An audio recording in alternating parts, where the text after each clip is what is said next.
Hello my dear student, good good evening to all of you. तो जैसा कि आपको बच्चों मालूम होगा कि मैं पिछले 1 वीक में मैंने आपको कोई वीडियो अपलोड नहीं किया, इसके लिए मैं आप लोगों से माफ़ी चाहता हूँ। ओके, क्योंकि मैं थोड़ी बहुत प्रॉब्लम में था, इसलिए मैं ऐसा कर पाने में अपने आप को कैपेबल नहीं समझ पाया। ओके, और दूसरी बात ये है कि हमने आपके साइंस में सेकंड चैप्टर मैंने स्टार्ट कर लिया था और कुछ टॉपिक मैंने स्टडी करा भी लिया था। ओके, उसके आगे की टॉपिक को हम आज से कंटिन्यू करेंगे। ओके, और आज से आपको वीडियो रेगुलर अपलोड होते रहेंगे। ओके, तो अब आइए हम लोग देखते हैं, स्टार्ट करते हैं तीत से। ओके, तो जैसा कि बच्चों आपको मालूम होगा कि पिछले ही लेक्चर में आप लोगों ने तीत के बारे में स्टडी कर लिया था, फर्स्ट लेक्चर में ही। ओके, उसमें जो हमारी 4 टाइप्स की तीत थी, इंसीजर, कैनिनेंस, प्रीमोलर्स एंड मोलर्स। तो जो इंसीजर्स थी, इंसीजर का वर्क क्या होता है, तो ये करता क्या है कि ये biting and cutting the food करता है, और कैनिनेंस क्या करता है, पर्चिंग एंड टीयरिंग करता है। ओके, उसके बाद जो आपका प्री मोलर है, प्री मोलर करेगा क्या, चीविंग एंड ग्राइंडिंग वर्क करता है। और जो आपका मोलर्स है ये भी सेम है, कैसे वर्क करता है, प्री मोलर्स की सेम। तो आपने यहाँ वहाँ पे ये देखा था कि आपकी जो टीथ है वो 4 टाइप्स की होती है। ओके, अब हम इस तीत को 2 कैटेगरी में डिवाइड करते हैं। ओके, एक है हमारा मिल्क तीत और सेकंड हमारा है परमानेंट तीत। ओके, अब आइए इसके बारे में हम लोग स्टडी करते हैं। तो जो आपका मिल्क तीत होता है, जैसे मान लो कि कोई न्यू बेबी इन्फेंट है, तो उसके जब वो तीत क्या होते हैं, ग्रो करते हैं, तो वो क्या होता है, मिल्क तीत होता है। मीन्स 6 मंथ तक वो मिल्क तीत रहेगा। उसके बाद वो धीरे धीरे क्या होने लगता है, टूटने लगता है, ब्रेक होके फिर वो किस में कन्वर्ट हो जाता है, परमानेंट टीथ। और परमानेंट टीथ होने के लिए वो 6 ईयर के, मीन्स मिल्क टीथ 6 मंथ पे ग्रो होता है और परमानेंट टीथ 6 ईयर के बाद। ओके, इसके बाद आपको याद रखना है कि जो मिल्क टीथ की नंबर है, मीन्स अगर आपसे पूछा जाए how many numbers of milk teeth found in our mouth, तो आपको क्या बताना होगा, आंसर आपका क्या होगा, 20। मीन्स हमारे 20 मिल्क टीथ होते हैं और 32 क्या होता है, परमानेंट टीथ होता है। तो अब इन दोनों में जो ये डिफरेंस होता है, ये कैसे होता है, कौन सी टीथ की इंक्रीजमेंट होती है, कौन सी टीथ की डिक्रीजमेंट होती है, इसके बारे में हम लोग स्टडी करेंगे। ये भी बात आपको समझना होगा कि हमारी जो ये 4 टाइप्स की जो टीथ हैं, इनकी जो नंबर है हमारे तीथ में, वो किसकी कितनी है, ये सारी बातें हमने अपने फर्स्ट लेक्चर में आपको स्टडी नहीं कराया था। इस लेक्चर में मैं उसको कंप्लीट करा रहा हूँ। ओके, तो आइए वीडियो का स्किप का करना देखिएगा, आप इसे रेगुलर देखते रहिए, वॉच करिए, अच्छे से समझिए। मैं बहुत अच्छे से एक्सप्लेन करने की कोशिश कर रहा हूँ। ओके, तो आइए देखते हैं। अब देखिए बच्चों, आप इसे बहुत केयरफुली वॉच करिएगा और समझिएगा। ओके, अब देखो, जो आपसे ये पूछा जाएगा कि जो हमारे माउथ में 20 मिल्क टीथ पाए जाते हैं, जो छोटे बच्चे होते हैं उनके माउथ में, तो ये उनमें जो ये इंसीजर, कैनिनेंस, प्रीमोलर्स एंड मोलर्स, इनकी जो नंबर होती है वो कितनी होती है। ओके, तो इस बात को हम लोग समझने के लिए, तो हमारे पास इसके लिए मिल्क टीथ का जो डेंटल फार्मूला होता है वो क्या होता है। अब देखो, I means incisor, C for canines, P for premolars and M for molars. Okay, तो अब आपको ये बात याद रखना होगा कि मिल्क टीथ की जो नंबर होती है, डेंटल फार्मूला ये यही होता है कि जो इंसीजर होता है 2, कैनाइंस 1 पाया जाता है, प्रीमोलर्स प्री मोलर्स जो होता है ये पाया ही नहीं जाता। किस में नहीं पाया जाएगा, बच्चों में नहीं पाया जाएगा, क्योंकि ये मिल्क टीथ है। मिल्क टीथ में प्री मोलर्स होता ही नहीं है, प्रेजेंट होता ही नहीं है। और मोलर्स कितने होते हैं, 2 होते हैं। ओके, तो अब ये भी बात जानते हो कि हमारी जो माउथ होती है, माउथ में क्या होते हैं, 2 जॉ होते हैं। ओके, और 2 जॉ में वो 4 पार्ट में वो डिवाइड हो जाता है। तो जैसे मान लो कि हम किसी एक पार्ट की आपको बताने की कोशिश कर रहे हैं। देखो, ये है आपका incisor, canines, premolars and molars. तो अभी आपने देखा कि डेंटल फार्मूला यही है ना, आपने ये देखा कि ये आपका क्या है, डेंटल फार्मूला। तो मान लो ये अपर जा है, ये वाला जो है अपर जा का ये राइट पार्ट और ये लेफ्ट पार्ट। तो इतने ही टीथ इस साइड भी होंगे। उसके बाद हम आते हैं इनर जा की ओर, नीचे वाले जा की ओर। तो नीचे वाले जा में इस साइड में भी उतने होंगे, इस साइड में भी उतने ही होंगे। तो अब मैं किसी एक साइड को काउंट कर लो कि एक साइड में कितने ये टोटल तीत हो रहे हैं। तो यहाँ पे देख रहे हो कि 2 0 0 हुआ, 2 1 3 और 3 2 क्या हो गया, 5। मतलब एक साइड में कितने तीत हैं, 5 हैं। एक साइड में कितने तीत हैं, तो आप बोल रहे हो कि सर 5 हैं। और 5 हैं, ये कितने पार्ट में है, 4 पार्ट में। तो 5 इंटू 4 इज इक्वल टू 20। तो इस तरह से आपने देखा कि हमारे जो छोटे बच्चों की जो टीथ होती है, मिल्क टीथ, उनकी जो नंबर होती है वो कितनी होती है, 20 होती है। और 20 होती है तो कौन से टीथ कितने होते हैं, ये सारी बातें आपने बहुत अच्छे से समझा। ओके, तो मैं उम्मीद कर रहा हूँ कि आप ये समझ चुके होंगे। अब आइए हम लोग देखते हैं dental formula of permanent teeth. Okay, आइए देखें। अब देखिए dental formula of permanent teeth में सेम वही होगा, ICPM, आप समझ ही रहे हो। तो इंसीजर्स 2 होते हैं, कैनाइंस 1 होगा। अब यहाँ पे परमानेंट टीथ में प्री मोलर्स 2 होता है और बाकी मोलर्स कितने होंगे, 3 होंगे। मीन्स यहाँ पे एक ऐड हो गया और प्री मोलर्स क्या हो गए, 2 ऐड हो गए। ओके, तो इस तरह से हम फिर इसकी अगर हम चार्ट बनाना चाहें तो ऐसा में हमने देखा कि incisor, canines, pre molars, molars इस साइड होगा, इंसीजर, कैनाइंस, प्रीमोलर, मोलर। ऐसे ही नीचे वाले जाओ में देखोगे तो incisor, canines, premolar, molar, incisor, canine, premolar, molar. Okay, अब आपने ये डेंटल फार्मूला आपको अपने क्या किया, फिल कर लिया। अब आप किसी एक को काउंट कर लो, 2 1 3 3 2 5 और 5 3 8। आपने देखा कि वो कितने हैं, 8, और कितने ग्रुप में है, 4 ग्रुप में। तो 8 4 जा 32। तो आपने देखा कि परमानेंट जो टीथ होते हैं हमारे वो कितने होते हैं, 32 होते हैं। तो बच्चों मैं उम्मीद कर रहा हूँ कि ये सारी बातें आप बहुत अच्छे से समझ चुके होंगे। ओके, अब आइए हमारा जो नेक्स्ट टॉपिक है वो हमारा है टंग। अब देखो हमारा जो ये टॉपिक है टंग, जीवा। ओके, इसके बारे में हम लोग देख रहे हैं। तो ये आपका स्ट्रक्चर है टंग का। ओके, और हम ये भी बात समझते हैं कि जो हमारी टंग होती है, जीवा होती है, उस पे हम लोग क्या करते हैं, 4 टाइप की टेस्ट को हम लोग क्या करते हैं, आइडेंटिफाई कर पाते हैं। क्योंकि जो भी आप फूड आइटम खाते हो उसकी टेस्ट की आइडेंटिफाई किस किस पार्ट से करते हो अपने बॉडी के, तो टंग से करते हैं। अब टंग पे हमारे जो होते हैं बहुत सारे टेस्ट बड पाई जाती हैं जिसकी वजह से हम ये पता लगा पाते हैं। ओके, तो जैसा कि मैं आप अगर मान लो कि हम लोग अपने टंग को 4 पार्ट में डिवाइड कर लें, तो जो हमारा फर्स्ट पार्ट है, इस पार्ट से हम लोग किसका टेस्ट लेते हैं, स्वीट का। ओके, सेकेंड जो पार्ट है यहाँ से हमें साल्टी टेस्ट आइडेंटिफाई होता है। थर्ड पार्ट जो होता है हमारा वो सॉर बताता है, ओके, खट्टा। और फोर्थ पार्ट जो होता है बिल्कुल इनसाइड होता है, यहाँ से हमें बीटर का पता चलता है, मीन्स कड़वा या तीखा हमें कहाँ पता है, अंदर की ओर। ओके, लेकिन अगर हम इस बात को साइंटिफिकली, साइंटिस्ट का ऐसा मानना है कि जो हमारी टंग होती है, टंग पे मिलियंस ऑफ क्या पाए जाते हैं, टेस्ट बड पाए जाते हैं। हमारे जो टंग है उस पे मिलियंस ऑफ क्या पाई जाती हैं, टेस्ट बड पाई जाती हैं। और ये जो टेस्ट बड होती हैं ये हमारे पूरे टंग पे क्या होती हैं, चारों ओर रहती हैं, जिस वजह से हम जो भी फूड क्या करते हैं, फूड आइटम्स हम ईट करते हैं, उसकी टेस्ट को हम लोग क्या कर पाते हैं, आइडेंटिफाई कर पाते हैं। तो बच्चों मैं उम्मीद कर रहा हूँ कि ये सारी बातें आप समझ चुके होंगे और इन सारी बातों को आप अपनी कॉपी में बहुत अच्छे से नोट करते चले जाएंगे। ओके, अब आइए हम लोग नेक्स्ट मूव करते हैं। अब जो हमारा नेक्स्ट हेडिंग है, आपने सेकेंड लेक्चर में देखा, सेकेंड लेक्चर के बाद मैं कंटिन्यू कर रहा हूँ। ओके, और इसे आप अपनी कॉपी में वैसे ही नोट करते चले जाएंगे। ओके, व्हाट इज डायरिया, आइए देखते हैं। ओके, तो a condition when watery stools appear frequently is called diarrhoea. Okay, अब जब ये डायरिया आपने समझ लिया, अब देखिए, food poisoning and infection are 2 main cause of diarrhoea.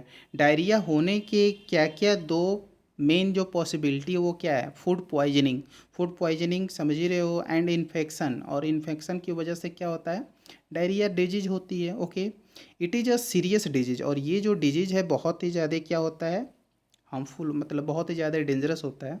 And can lead to death severe of course, और ये डेथ तक भी आपको क्लियर कर सकता है। ओके, तो ये बीमारी जो है हमारे लिए बहुत ही ज़्यादा क्या होता है, डेंजरस होता है। Cause because it involve extensive loss of water and salt from the body. जब डायरिया किसी को होता है तो उस सिचुएशन में होगा क्या कि वो हमारे बॉडी से क्या करते हैं, वाटर बहुत ज़्यादा लॉस होता है, वाटर एंड लॉस। और जब हमारे बॉडी से वाटर एंड साल्ट बहुत ज़्यादा क्या हो जाएंगे, लॉस हो जाएंगे, इस वजह से हमें क्या होती है, बहुत ज़्यादा वीकनेस हो जाती है। और वीकनेस होने से हम डे बाई डे बहुत ही ज़्यादा वीक हो जाते हैं, और एक ऐसी सिचुएशन अभी आ सकती है इंसान को कि वो क्या हो सकता है, उसकी डेथ भी हो सकती है। ओके, तो इसके लिए जो होता है कि हम जब डॉक्टर्स के जाते हैं तो देखते हो कि वो आपको एक ORS देता है, ओरल रिहाइड्रेशन सॉल्यूशन, वो देता है आपको पीने के लिए। और जब आप उसे ड्रिंक करते हो तो इस बीमारी से क्या होते हो, क्योंकि वो ORS क्यों दिया जाता है कि जब आपको डायरिया हुआ है तो उस सिचुएशन में आपके बॉडी से वाटर एंड सॉल्ट क्या हो रहे हैं, रिमूव हो रहे हैं, तो उसकी फुलफिल के लिए आपको ओआरएस घोल पिलाया जाता है। ओके, तो आइए देखें। जनरली ओआरएस का फुल फॉर्म क्या है? Oral rehydration solution. Okay, which is boiled cooled water in which a pinch of salt और sugar is added, recommended to the patient to maintain the water loss of the body. जो उसकी body से water loss हुआ है उसको maintain करने के लिए डॉक्टर्स अपने पेशेंट को क्या करते हैं? ओआरएस घोल एडवाइज करते हैं, सजेस्ट करते हैं कि आप इसे क्या करिए, लीजिए। ओके, तो बच्चों मैं उम्मीद कर रहा हूँ कि आप इसे समझ चुके होंगे। ओके, अब हम लोग नेक्स्ट हमारा जो टॉपिक है डाइजेशन इन ग्रास ईटिंग एनिमल्स, इसके बारे में हम लोग स्टडी करने वाले हैं। तो आइए देखते हैं। तो जैसा आप डायग्राम में देख रहे हो कि आपको काऊ दिख रही होगी और ये ग्रास ईटिंग एनिमल है। ओके, तो अब आइए हम लोग देख लेते हैं।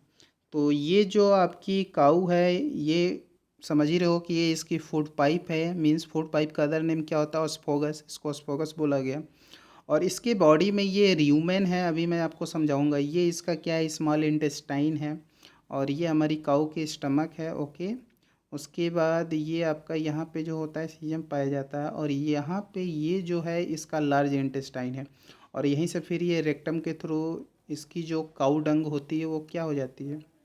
रिमूव हो जाती है। तो जैसा कि मुझे उम्मीद है कि आप ये सारी बातें समझ गए। ओके, अब आइए इसकी वर्किंग को हम लोग क्लियर करते हैं।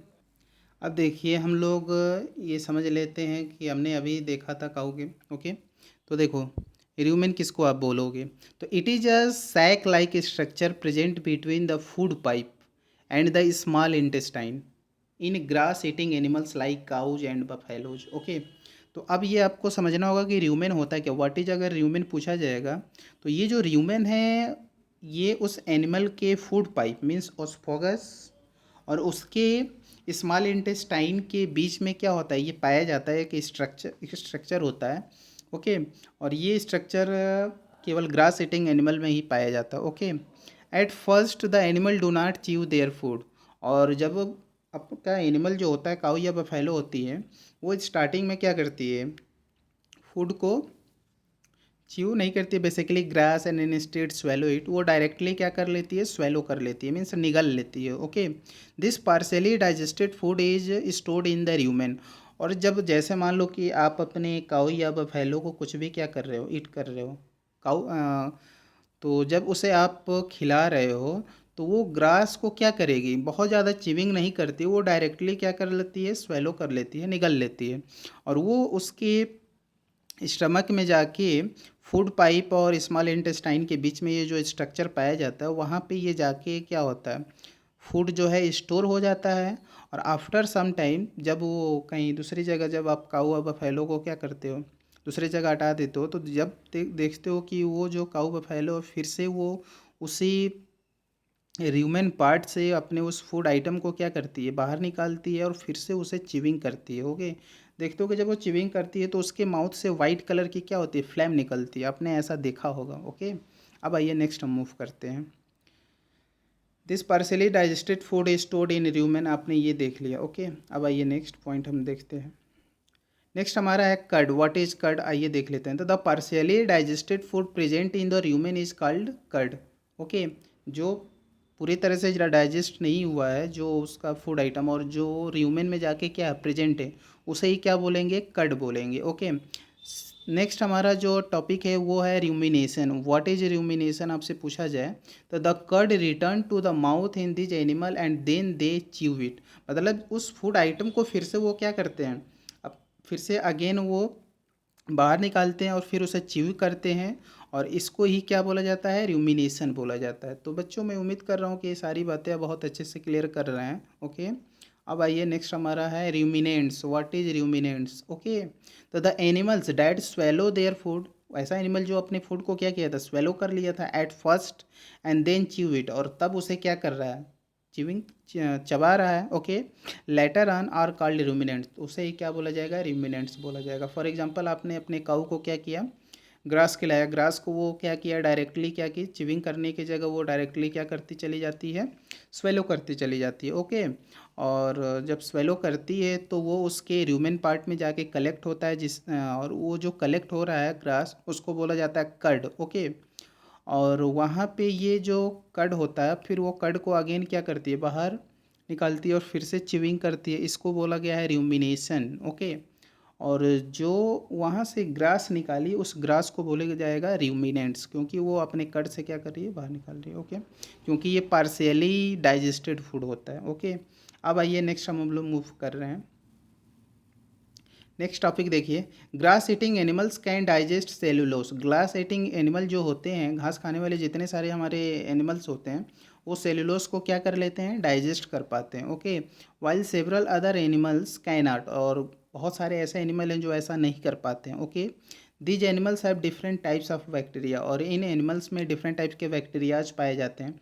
ये भी बात आप समझ रहे हो कि बच्चों को सम बैक्टीरियाज जो होते हैं वो हमारे लिए हार्मफुल भी होते हैं, कुछ बैक्टीरियाज ऐसे हैं जो हमारे लिए क्या होते हैं, यूजफुल होते हैं। Okay, present in the stomach that help in digestion the cellulose, और ये जो बैक्टीरिया होता है ये ग्रास ईटिंग एनिमल के स्टमक में पाया जाता है। जो उसने जो ग्रास खाती है उस ग्रास के डाइजेशन के लिए बैक्टीरिया का होना क्या होता है, ज़रूरी होता है। यही बैक्टीरिया जो होते हैं ग्रास ईटिंग एनिमल के जो फूड होते हैं उसको ये क्या करते हैं, डाइजेस्ट करते हैं। फॉर एग्जांपल आपकी गाय जो या भैंस बफेलो जो है वो जो भी खा रही है तो उसके उस फूड आइटम को कौन डाइजेस्ट करता है, तो उसके स्टमक में प्रेजेंट जो बैक्टीरियाज है वही उसे क्या करेगा, डाइजेस्ट करेगा। अब आइए बच्चों हम आगे मूव कर रहे हैं। अब देखिए ये अब हमारा जो नेक्स्ट टॉपिक होगा, okay, feeding and digestion in amoeba. ये भी आपके लिए इंपॉर्टेंस है, ये भी बहुत बार क्वेश्चन आपसे पूछा जाता है। ओके, तो the amoeba is microscopic organism. Amoeba क्या है, एक माइक्रोस्कोपिक ऑर्गेनिज्म। इसको माइक्रोस्कोपिक ऑर्गेनिज्म क्यों बोला जाता है, बोलने का क्या रीज़न है, तो रीज़न सिर्फ ये है कि माइक्रोस्कोपिक ऑर्गेनिज्म इसलिए क्योंकि ये क्या होता है, दिखता नहीं है। अब जितने सारे हमारे स्मॉल साइज़ के जितने बैक्टीरियाज हैं, वायरस है, इन सबको देखने के लिए आप क्या करते हो, माइक्रोस्कोपिक कैमरा यूज़ करते हो। क्यों, क्योंकि ताकि इसे हम देख सकें, तो इसलिए इसको बोला गया। Which is made up of only one cell, जो इनके बॉडी में कौन सी सेल पाई जाती है, वन सेल, मीन्स ये सिंगल सेल का होता है, मीन्स इसको क्या बोलोगे, यूनिसेलुलर बोलोगे। ओके, तो अब आइए नेक्स्ट हम मूव कर रहे हैं इसके आगे की स्टोरी। अब देखिए ये जो हमारा अमीबा है, द अमीबा है जो सेल मेम्ब्रेन। अमीबा के पास क्या होता है, सेल मेम्ब्रेन पाया जाता है। सेल मेम्ब्रेन में ही साइटोप्लाज्म पाया जाएगा, जो आपने सेकेंड लेक्चर में मैंने ये बहुत अच्छे से आपको एक्सप्लेन किया हुआ है। वहाँ से यदि आप इस चीज़ को रिलेट करके देखोगे बच्चों तो आपको बहुत क्लियरली समझ में आ जाएगा। ओके, इसके बाद जब ये साइटोप्लाज्म जहाँ पे पाया ही जा रहा है, सेल मेम्ब्रेन प्रेजेंट है ही, तो ये भी बात कंफर्म हो गया कि न्यूक्लियस विच इज़ राउंड, वहाँ पे न्यूक्लियस का होना भी क्या है, ज़रूरी है। And dense and small vacuoles भी पाए जाते हैं which are like bubbles present all over it, और ये उसके पूरे बॉडी में ऐसा प्रेजेंट होता है। Okay, the amoeba is capable of changing its shape, और ये जो अमीबा होता है ये अपनी शेप को क्या कर पाता है, चेंज करने में सक्षम होता है, कैपेबल होता है। And its position on its own, और ये खुद से क्या करता है, अपनी पोजीशन को भी चेंज कर पाता है। क्यों, क्योंकि ये उसका एक नेचुरल प्रॉपर्टीज है। ओके, अब आइए नेक्स्ट मूव कर रहे हैं। It uses false teeth called pseudopodia to take in the food present in the surrounding, और ये अपने वो जो फॉल्स टीथ है जिसको क्या बोला जाता है, सिसोडिपोडिया बोला जाता है, जो वो क्या करता है, अपने फूड को क्या करने के लिए, कैचिंग करने के लिए ये यूज करता है। Okay, whenever it want to intake the food, जब ये अपने फूड को क्या करता है, लेना चाहता है, तो pseudopodia are a finger like projection come out of its body, इसके बॉडी से क्या होते हैं, बाहर आते हैं, और ये अपने उस फूड को क्या कर पाता है, कैच कर पाता है। The pseudopodia engulf the food in the food gets stored in the food vacuoles, और वो जाके उसके फूड वैक्यूल्स में क्या हो जाता है, कलेक्ट हो जाता है। Okay, then it secrete some digestive juice, और वहीं से ये क्या होता है, डाइजेस्टिव जूस सिक्रेट करता है inside the vacuoles that help in its digestion of food, जो उसे उस फूड को डाइजेस्ट करने में क्या करता है, हेल्प करता है। ओके, अब आइए इसके आगे के पॉइंट्स को हम लोग देखते हैं। Then it secrete some digestive juice inside the vacuoles that help in digestion of the food, ये अपने देखे लिया। ओके, अब देखिए the amoeba then absorb the digested food, और ये अमीबा जो होता है वो उस डाइजेस्टेड फूड को एब्जॉर्व करता है and uses it for fulfilling the different life process such as multiplication and growth, और उससे वो अपने जो भी यूजफुल प्रोटीन्स, ये जितने सारे हमारे यूजफुल प्रोडक्ट होते हैं उसको क्या कर लेता है, एब्जॉर्ब करके वो अपने बॉडी को क्या करता है, ग्रोथ करने में यूज करता है। Okay, the amoeba also secrete out waste product are undigested food out of its body, और ये भी अपने बॉडी से क्या करता है, waste product and undigested food को क्या करता है, अपनी बॉडी से सीक्रेट कर देता है। ओके, तो अब आइए इस प्रोसेस को हम लोग डायग्राम के थ्रू क्लियर करते हैं। आइए देखते हैं। अब देखिए ये जो आपने स्ट्रक्चर को देख रहे हो, ये आपका स्ट्रक्चर क्या है, अमीबा है। तो ये अपने फूड को क्या कर रहा है, अपनी से सुडो जो फॉल्स फीट होती है उसकी हेल्प से ये क्या करता है, उसे कैच करता है, ये फूड लेता है, और ये फिर अपने सुडो फूड से ये क्या कर रहा है, कैच किया और ये लिया। फिर इसने वहीं से क्या होता है, एक डाइजेस्टिव जूस सीक्रेट होती है, और सीक्रेशन के बाद वो अपना फूड को क्या करता है, डाइजेस्ट कर पाता है। डाइजेशन होने के बाद फिर वो वहाँ से जितने यूजफुल प्रोडक्ट होते हैं उसे ये एब्जॉर्ब कर लेता है। एब्जॉर्ब करने के बाद फिर ये एसिलिमेशन करता है। एसिलिमेशन आपने समझ ही लिया था। इसके बाद ये क्या कर रहा है, इंजेक्शन करेगा, और इंजेक्शन करने के बाद ये अपनी बॉडी से जितने अन वेस्टेड होते हैं वो अपने बॉडी से क्या कर देता है, रिमूव कर देता है।